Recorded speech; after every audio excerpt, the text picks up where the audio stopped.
Centro de Confinamiento del Terrorismo, a Spanish sentence that translates to English as Terrorism Confinement Center, abbreviated as SECOT.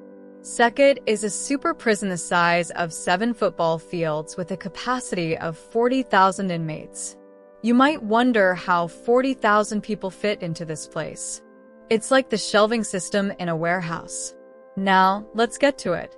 You should know that the most dangerous country in the world is El Salvador, and Nayib Bukele, the president of El Salvador, has turned it into the safest country in Latin America in a very short time. He managed to capture the dangerous cartels and mafias of El Salvador and throw them into prison. In El Salvador, these cartels and mafias are referred to as terrorists. Nayib Bukele ordered the construction of this prison to ensure that the inmates don't have much space. SECOT was ready for operation a year ago and is still not fully occupied, housing around 13,000 prisoners. The inmates here are not considered human beings. If you ask the officials there who they are, they will say they have 2 types of beings, humans and terrorists, meaning they are not human. We are now in one of the most remote areas of El Salvador, where SECOT is located. Before we go inside the prison, let's start from the outside. If anyone wants to get close to this prison, they have to pass through 7 checkpoints.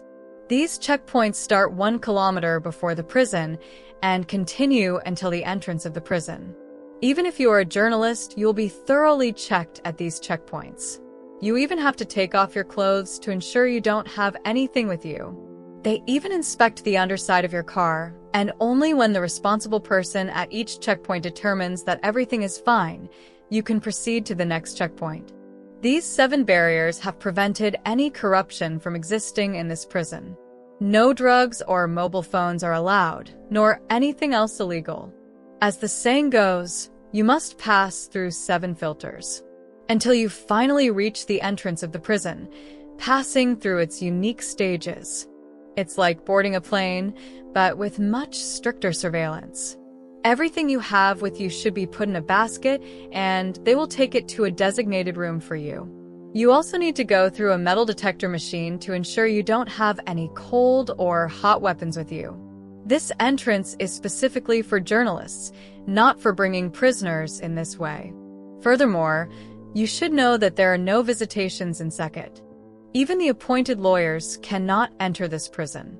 If there is a need to speak with a prisoner, they will be taken to a room where there is a television and a camera, and they can have a video conversation with their lawyer. This communication method is only for lawyers, meaning when a prisoner enters SECOT, they are completely cut off from everything outside, including their closest family members. Inside this prison, there are powerful jamming devices installed, meaning no mobile phones or wireless devices work here. The officials have their own special wireless system when they need to communicate, so the prisoners have no contact with the outside world. The stages I described were the entrance process for a journalist into SECOT. But now how do prisoners enter this place? The prisoner must be completely underfed, and then they are taken through an X-ray machine. This machine even shows internal body parts, so it reveals anything, even if it's inside their stomach. Once the prisoner's belongings are under control, they are given a uniform, a blanket, and a towel, and they are taken inside. Their hands and feet are restrained, and they are held in a way that they can only see the ground, not their surroundings. The guards inside the prison usually do not carry firearms. They only have items like batons. However, it's not that the prisoners are defenseless in there. Armed guards watch from above, keeping a close eye on everything. The cells in this prison are different from all other prisons worldwide. They are very large rooms where 100 people live together. There are no enclosed toilets, showers, or bathrooms. First of all, your bed is a metal shelf and you don't have a mattress or pillow. You have to sleep on the metal, and whoever wants to use the blanket or towel they have puts it under their head. There is one toilet in this cell without a door, and everyone can see whoever goes to the bathroom, both the guards and the prisoners. They don't have showers either. There is a small basin where they can go to clean themselves, and they can dry themselves with the towel they were given and sit back in place. In El Salvador, capital punishment exists, but only for war crimes. Terrorism is not included in this law, so execution is not an option for terrorists. However, they receive sentences that are worse than death. Many prisoners in this facility have sentences that last for thousands of years. Some of them who have committed lesser crimes may have sentences as short as 20 years, which is very rare, maybe only 1%. It should be noted that no one has been released from this prison because it has only been operational for 1 year. Bright lights are installed in this prison that never turn off. It is always as bright as day inside.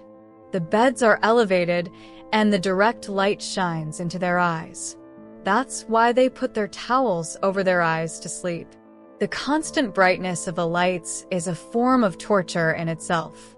People living in such an environment are always agitated, and even if they find some inner peace, it disappears quickly. Furthermore, prisoners have no idea what time it is, what day it is, or how long they have been in this prison. All these factors contribute to extreme anxiety and anger in the prisoners. Each cell has a large window with bars facing the main hallway, where guards are always standing and watching inside the cells.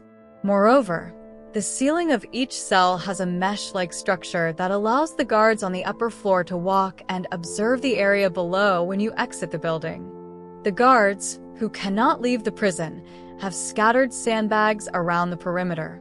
When you walk, they make a crunching sound, and anyone walking can be heard from a distance of 50 meters. No matter how quietly you try to walk, the sound echoes around the building. 3 layers of solid concrete and sturdy mesh fences surround the prison, with the final layer being 9 meters high with an electrified mesh.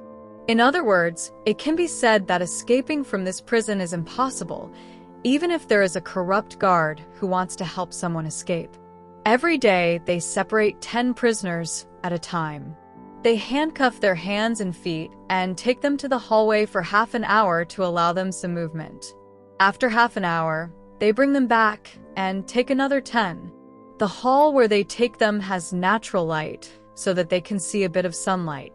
All the officers serving in this prison have their faces covered, and their faces should never be seen.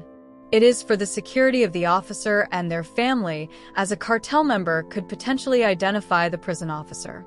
Especially when reporters take footage, you should know that before Nayib Bukele, El Salvador was in the hands of criminal cartel mafias, and people were terrified of them. 99% of these officials are from the same people, meaning they know what these beings were like. When a prisoner wants to leave his cell, they must definitely handcuff him before he comes out. Then they let him out, bind his feet, and connect his hands and feet with chains. And sometimes they connect several prisoners together and move them.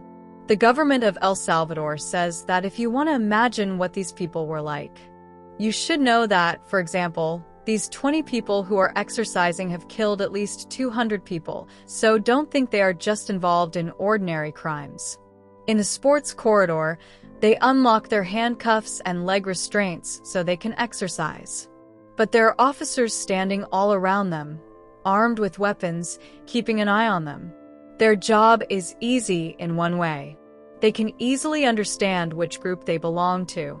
The most famous of these groups is MS-13, and this gentleman was a member of that group. Different cartels usually have enmity with each other, and in this prison there are cartels that are blood enemies, especially as if they throw them close to each other. In one cell, there are several blood enemies who dare not look at each other because they are not afraid of their enemy. They are afraid of the officers who are watching them. Many reporters go there and start protesting, saying, "What is this situation? This is a violation of human rights. Why do you behave like this with prisoners?" Prison officials are pleased with these kinds of reporters and invite them, saying, "Come here and see if they are angels." They take the file of one of these prisoners and bring it out, saying, "Read it. It includes rape, kidnapping, murder, robbery, torture of others, drugs, and anything you mention. Most of the time, reporters become convinced and understand that these are criminals and wrongdoers. We can say that El Salvador was under their control before Nayib Bukele, and they had turned the country into a bloodbath. That's why ordinary people have no sympathy for them. The people of El Salvador pray to Nayib Bukele that after decades we can breathe in this country. Now, if one of these prisoners' protests speaks out, gets into an argument, or creates any other problem, they have to go to the black hole. It's a dark cement room with only one light, which is the toilet and bathroom. They throw the prisoner in there and keep them there for a few days to weeks, depending on the severity of their mistake. When the door is closed, there is no light inside. The small hole above can barely be seen. They are given food 3 times a day, which consists of bread and boiled beans with a little bit of sour cream, which is a Latin American dish. This is their breakfast, lunch, and dinner. Every 10 or 15 days, just to keep them from losing their minds, they give them a little bit of rice or some macaroni. But there is no meat in their meals, whether it's chicken, fish, or red meat. The food is served in plastic containers, not in a communal dining area. They just leave it behind the cell bars so that they can reach out and take it themselves. When they finish eating, they have to come to the trough, wash their containers, and leave them for the officers to collect. They are not given any spoons or forks with their food. They have to eat with their hands. In most Latin American countries like Brazil, if you visit their prisons, you will see that the criminals and cartels have their own kingdom inside the prison, and the officers are somewhat afraid of them. However, Nayib Bukele has implemented a different system and managed to tame these criminals. The government of El Salvador says that this prison is not yet full. It has a capacity for 40,000 prisoners, while only 13,000 are currently inside.